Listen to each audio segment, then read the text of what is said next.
hear from the points that I've been recapping, there's a lot of interest in how growth matters, and particularly in thinking about a solution for growth in high school, and how we think about the weight of academic data in the high school framework overall, given that right now students are taking one PARCC test in high school. And so there were comments about the coverage of what that means for representing the full student body.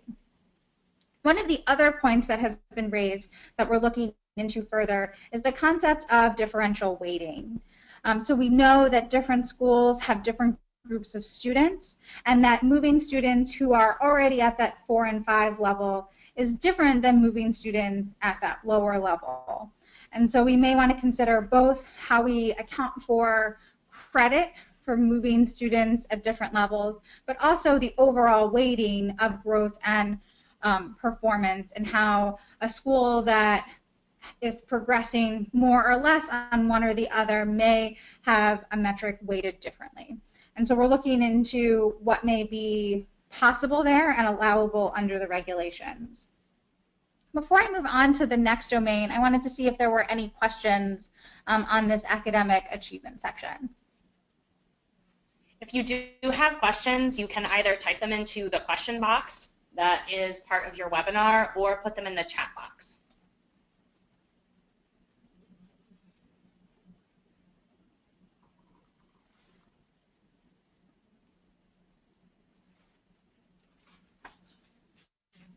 Okay, and we can always come back to any of these at the end if, after seeing the other domains, there are any questions on these initial ones. So moving next on to graduation, which obviously is a domain that is only applicable for our high school framework. Just to recap the requirements as outlined in the statute and draft regulations, there are 2 requirements that relate to the 4-year adjusted cohort graduation rate, and that is a specific calculation of graduation. Per the federal guidelines, we are required to use the 4-year ACGR for identifying schools that do not currently have 67% of their students meeting this rate. For any schools that don't, so who have fewer than 2/3 of their students who are graduating in 4 years, they must be identified for comprehensive support, which is sort of the new nomenclature for priority schools. We'll talk in a moment about some of the flexibility that we do have despite this very hard line trigger. In addition, we're required to use the 4-year ACGR as an indicator in our overall accountability system that's used to identify the lowest 5% of schools that will also be for comprehensive support. While we're required to use the 4-year ACGR in these 2 ways, we do have some areas of flexibility. One of them is that we can include additional graduation rate measures, such as the extended 5- and 6-year cohorts. The only requirement there is that they each have to be weighted less than 4-year. But in the aggregate, they could be weighted more than the 4-year in total. So for example, if in our framework we were to allocate 6 points for 4-year ACGR, we could allocate 5 points for 5-year and 4 points for 6-year. And in total, the 5- and 6-year would weigh more than 4-year, but it would still meet the requirement of each of those being weighted less than 4-year. Another area of important flexibility to note is that once we've classified schools as in need of comprehensive support, we do have flexibility in how we consider interventions for schools that are identified only based on that 4-year trigger for being under 67% versus those schools that are identified based on being in the lowest 5% overall. And I think this distinction is particularly important given the other federal requirement to include alternative schools in our high school framework. Currently, there is not flexibility to have a unique, separate, standalone framework for alternative schools. There is, however, lack of clarity, and this is an area we are still looking to confirm exactly what schools would be classified as alternative. That is not a defined term uniformly nationally, and so we certainly want to be clear about for whom this type of framework would apply. And that's particularly important here in DC, where we know we also have a number of adult schools, and adult schools are not required to be included in the framework going into place for the 17-18 school year, though DC is committed to thinking about including adult schools in the future.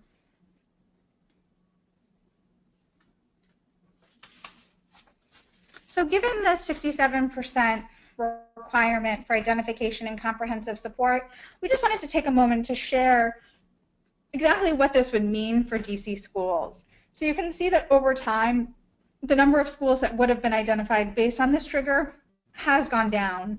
So we do have confidence that this continues to be meaningful, and that in terms of how many the volume of schools would be, looking into 16, 17, we expect that it would be even fewer schools. So that is good news, but certainly we share and understand the concern that has been raised about what this means for the volume of schools that will potentially be identified for comprehensive support.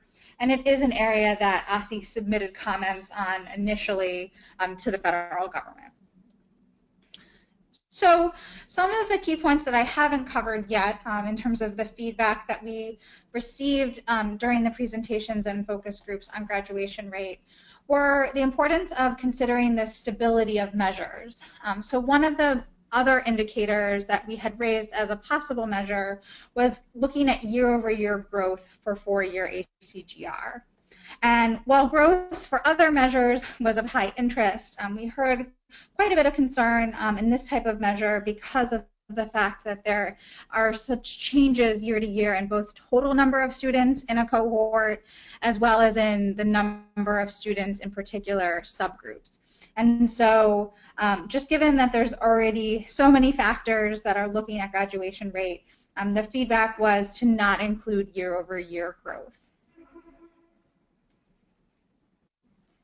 Any questions that folks have on the graduation rate section, feel free to type them into the chat box.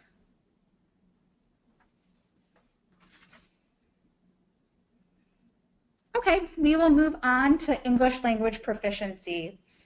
So just as a reminder, we must include a measure of English language proficiency outside of just reporting English learners, students' performance on our state assessment on PARCC and MSAA. And essa moved what was previously the accountability for these English learners that had been in Title III into Title I. So this is exciting in the sense that it combines and consolidates accountability in one place and shines a light on English learners in a way that we may not have had before. It's also quite challenging in that the way that states, including DC, have thought about accountability for English learners has been very consistent historically. Measures known as AMAOs, or Annual Measurable Achievement Objectives, are what have been in place for measuring English learner performance.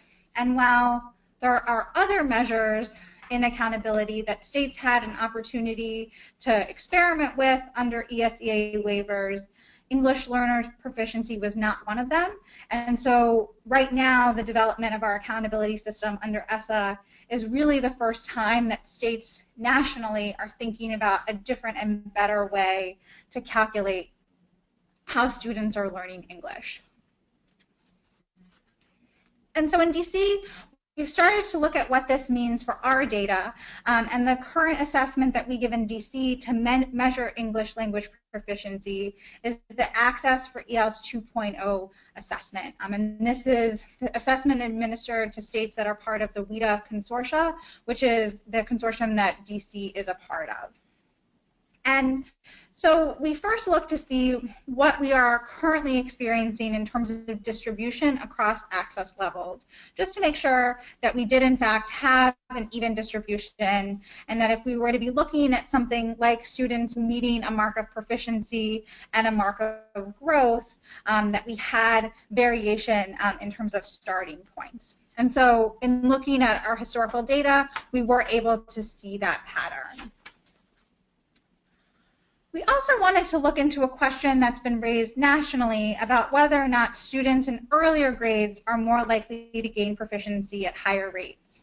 And the reason why this is of interest is thinking about whether or not states should weight growth from level to level differently based on a student's starting grade.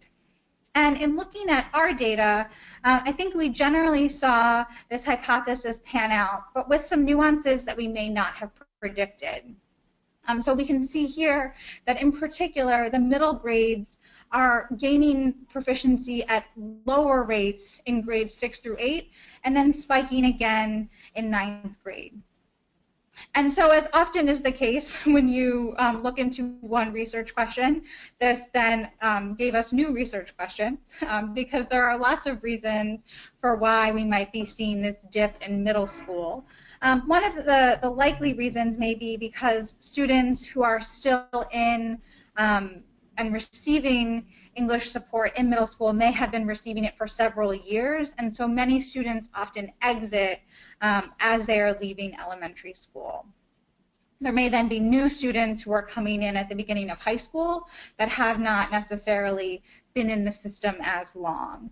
So we may be seeing a pattern that is very much related to the number of years students have been participating in receiving instruction and how new students are to the program. Certainly more fact-finding to be done on the possible root causes for the distribution we're seeing here, but it does tell us that the idea of using a single overall proficiency gain metric, so something like the 0.6% gain that had been previously used with AMAOs, may be insufficient to track progress since students start at different proficiency and different grade levels.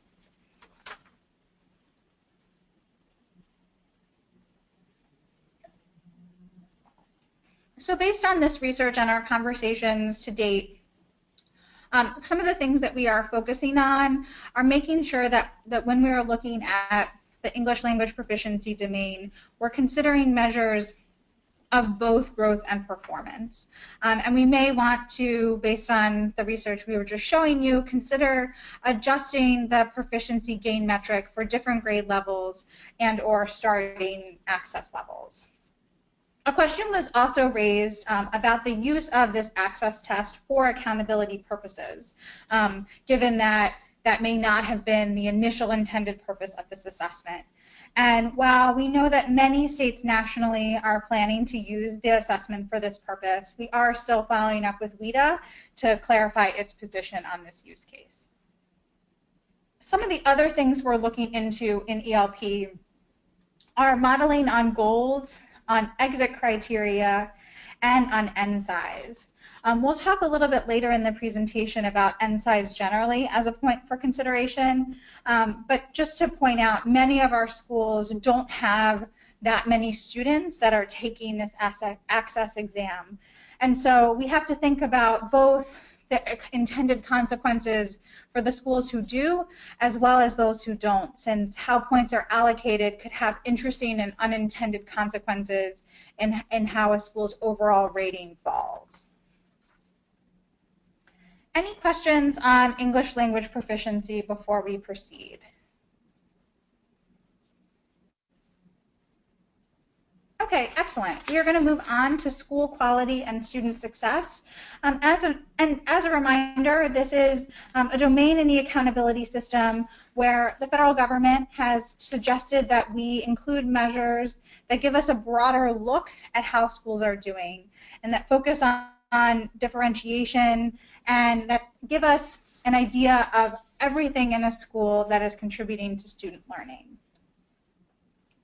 So some of the possible indicators that we focused on through our conversations to date are access to quality instructional time, consideration of school climate, how we get at the breadth, depth, and diversity of how schools serve the whole child, and other high school academic measures. The terminology that's sometimes used for this domain is non-academic, and we refer back to the title that was in the original statute, School Quality and Student Success, because we actually think there are a number of academic measures that are not the state assessment that provide a great bit of insight into how schools are doing.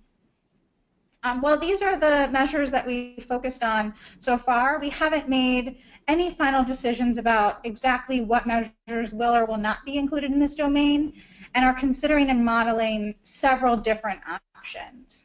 One of the options that has been of most interest is including some sort of attendance-related measure.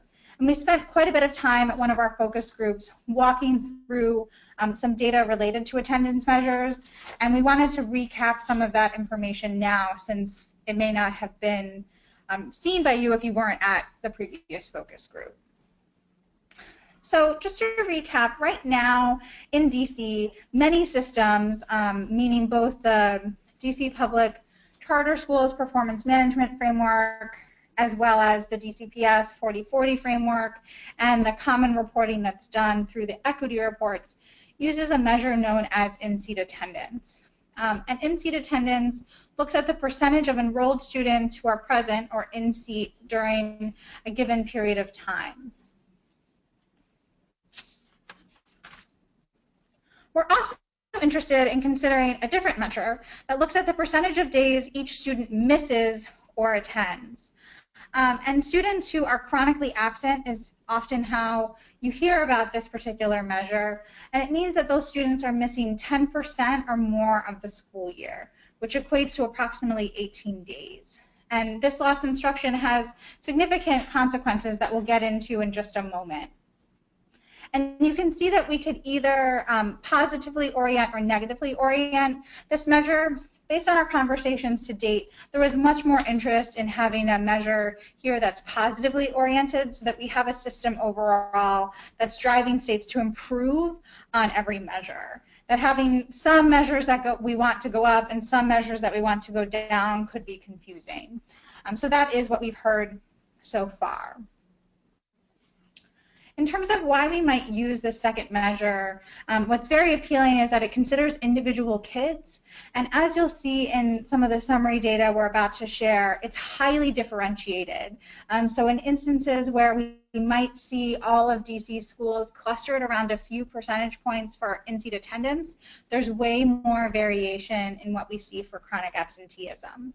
And given some of what research has showed us about the predictive nature of chronic absenteeism, being able to zoom in and bring focus to those schools that may have what is considered a good in-seat attendance rate, but still are showing some areas for improvement in chronic absenteeism, may give us more opportunity to support schools, to support students, to increase the amount of quality instructional days they are receiving. So I won't walk through all of the details on this, but we just wanted to point out that for the same scenario in terms of school, a student attendance in school, you're going to get very different rates depending on which type of attendance measure you use.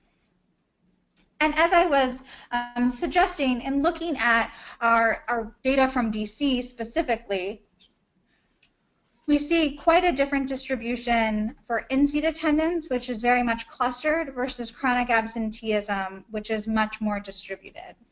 So I'm going to pause there because it sounds like we have a question. So we have a question, not a little bit off topic of chronic absenteeism. So the question asker says, I think essa calls for only one test in high school. Can DC test twice in high school instead of just once so that we can measure progress and growth during high school? That is a great question. The short answer to that is yes. Nothing is prohibiting us from testing more frequently. You're correct that right now we have one required assessment in high school, which is geometry or integrated math 2. except in instances where students take one of those exams before they make it to high school, in which case their required assessment is Algebra 2. Nationally, many states have more than one high school assessment. That is quite common, but DC historically has not. And so thinking about more than one assessment is something that would require consideration of more than just the accountability system, but also the impacts that that would have on schools and the value add that it would provide instructionally. As we think about other possible measures that may be able to include growth, we are also looking at the potential for growth between PSAT and SAT, which is something that may help us to have an additional growth measure and may also provide a way of looking at different groups of students at a different point in time in high school. So certainly continuing our high school assessments as they are currently laid out is not necessarily something we are required to do into the future, but would definitely be the case for the beginning of this accountability system in, the 17-18 school year. But beyond that, we may be looking to a different way to think about our high school assessments.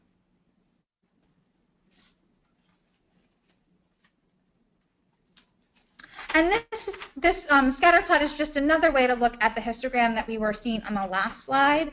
And it's just showing that in a very small cluster of ISA, you can see that there's a very broad range in chronic absenteeism.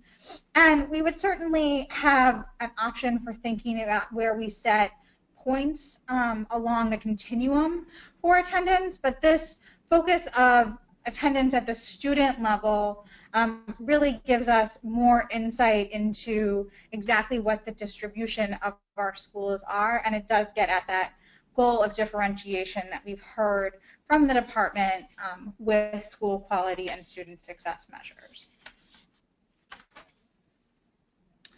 During our attendance meeting, we also just shared some information on rates throughout DC, and you can find more information on this in the materials from the DC Truancy Task Force September meeting that are accessible through the Deputy Mayor for Education's website. So just to summarize some of the key points of feedback we received in the school quality and student success measures domain. There's been quite a bit of interest in considering multiple measures of high school performance. As we were mentioning and just discussing, the coverage for PARCC is much more limited in high school, so thinking about how we can get at the performance of multiple grade levels and considering how we might be able to get at more than just graduation and PARCC was very important. We also are still interested in the possible measure of 9th grade on track, which is something that we heard interest in through our measure survey and is a measure that's currently used independently by both sectors. The challenge here has been that in order to consider whether a student is on track after 9th grade, that is based on the acquisition of course credits aligned to our graduation requirements. And right now, osse doesn't currently have course-based data that's submitted to us centrally. And so being able to model the possible impact of this sort of measure would require permission to use data that has been collected by different entities to see about how it would play out in this purpose. And so whereas for some other measures we're at the point of modeling and determining what could make sense in terms of N size, on this one we're really at a different point right now in terms of finding out what could be possible as to even seeing this measure play out. I also wanted to mention that we haven't talked today about dual enrollment or about other measures that could relate to career readiness. And those are both also measures that we are considering. For dual enrollment, currently osse has a data sharing agreement with UDC, but we know that many students are participating in dual enrollment through other universities. And so this is another one where we're looking to find out what the viability of doing this at the start of an accountability system would be, since it would require being able to get data from additional universities. Similarly, prior to the accountability system work, we've had efforts underway around career certification, and we're getting a sense of whether or not the data quality there will be strong enough going into the 17-18 school year to use initially, or if this is a measure that we may have to grow into in the future. Any questions on the school quality and student success bucket that we haven't covered?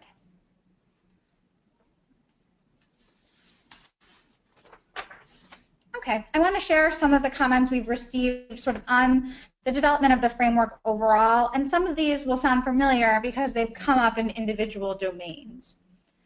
So we've received, we see that a key area for us moving forward is considering metric stability. And this is both in terms of the size of groups over time, but also how much measures change. And we've heard, there's pros and cons to this. So in particular, our conversation around attendance focused on two different perspectives. One was the idea of having a 2 or 3 year rolling average of the measure, but the sort of contrasting point was the idea that if a school is improving, it would be a shame if that school had to wait multiple years while they're turning around to sort of see the benefits of their performance in an individual year. And so to really understand sort of what the risks and benefits are to looking at year-over-year measures and to looking at what we see in terms of our sizes of groups of students over time, this is something we're doing modeling on. Additionally, we started to have conversations on thinking about business rules, and one of the conversations there has been on which student should be included in particular measures. So as you may know, right now our academic accountability piece, so related to PARCC results, considers what we call full academic year rules. So it looks at students who are at the time of enrollment in October, who are at the time of testing in the spring, and 80% of the days in between. And the way that DC looks at this FAY is different from other states, and is something that we aren't required to necessarily look at in that way.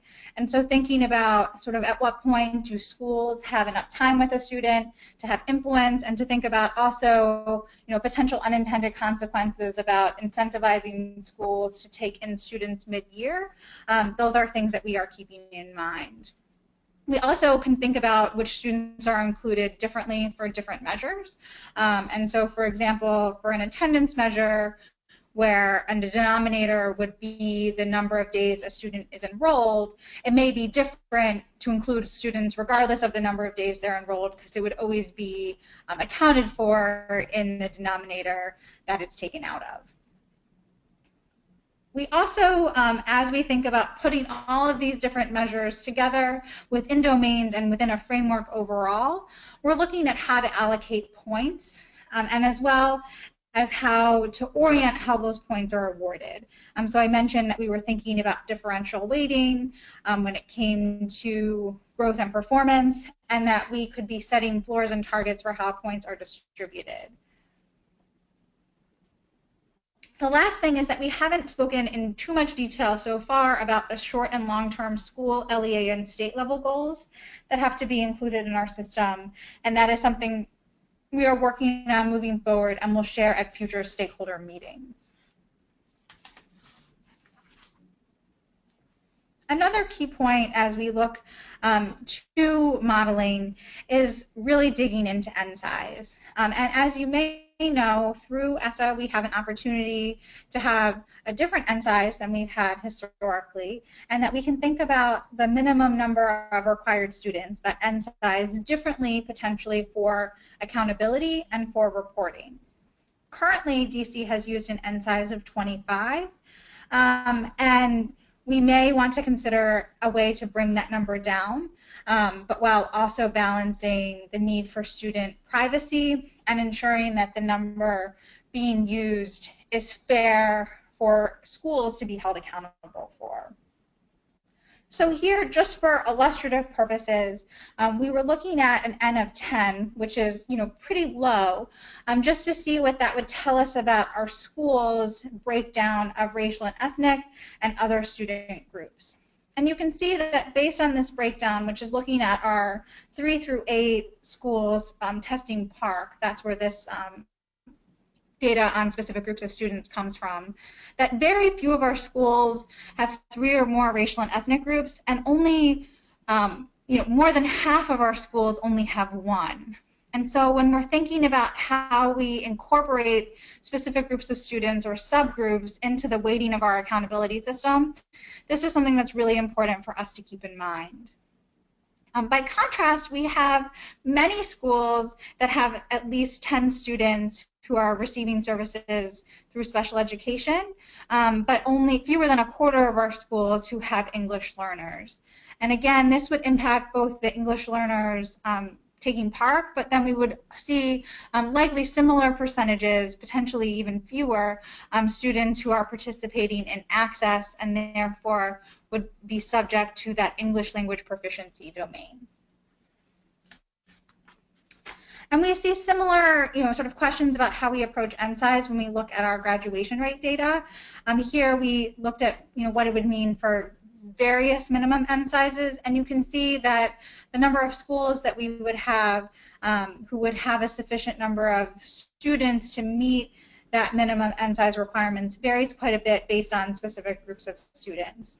And so all of this tells us that in thinking about how we account for subgroups, it's really important that we balance both the philosophy that we want fast improvement and faster improvement for students further behind with the mathematical reality of how we incorporate subgroups having potential implications for those schools that have a more homogeneous population as well as those that have a more heterogeneous population, and making sure that our values for caring about the performance of student subgroups isn't unintentionally providing some other incentive to schools just based on how the points fall in a system.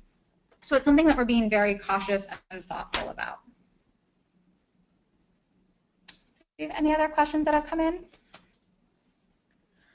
Okay, so just a reminder, we will be posting all of the materials from the focus groups that happen throughout this month on our homepage, osse.dc.gov/essa.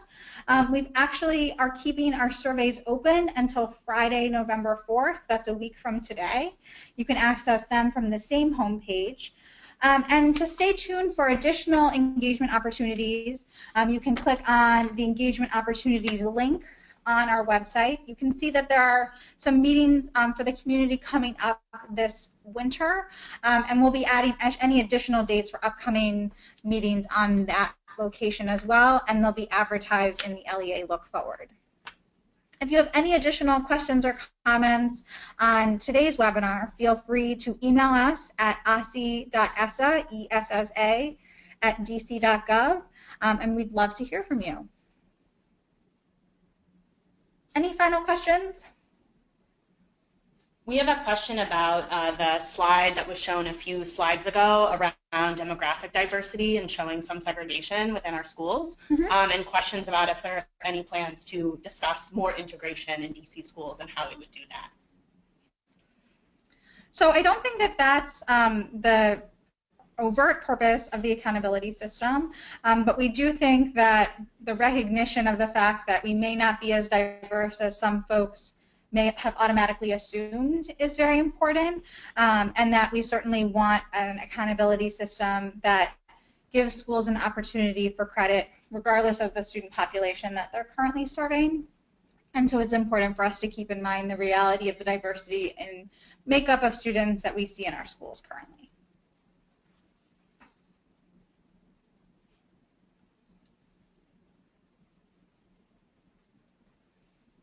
Okay, with that, we will sign off for today. Thank you again for joining us. And if you have any questions after today's webinar or in looking at the materials, which will include the notes and recording from meetings as well as the decks themselves on our website, feel free to contact us at osse.essa@dc.gov. Thank you so much.